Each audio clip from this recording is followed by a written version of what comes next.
বলছি যে আমাদের মায়ের খাটে দুখানা গদি রাখতে হয়েছে, আমার খাটে দুখানা গদি রাখতে হয়েছে। আস্তে মা, ফুলটা ছিঁড়বে কিন্তু। পাপা দেখছে কি হচ্ছে, একটু কষ্ট হলো, এরপরে যেটা হবে সেটা খুব সুন্দর দেখতে হবে, পুরো গোছানো থাকবে, তাই তো বাবা? হ্যাঁ।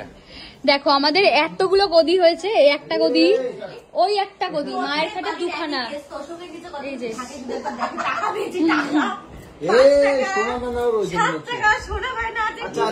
পেপার খুঁজে পাচ্ছ না, সেই পেপার এবার খুঁজো। আমি ভাবলাম কি বড় নোট পাবো, তাড়াতাড়ি করে কি কথা।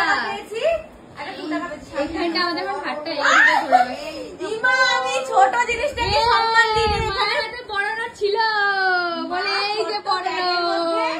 বড় টাকাগুলো রেখে এই কয়েনগুলো রেখে দিয়েছে। তো যাই হোক, এখন কিন্তু সবটা রিনোভেট করবো আমরা রুমটাকে। তুমি কি করবে? সারাতে হবে আমাকে। কোথায় কি তুমি পারবে না একা। হবে না। হ্যাঁ চলো তাড়াতাড়ি করে করি।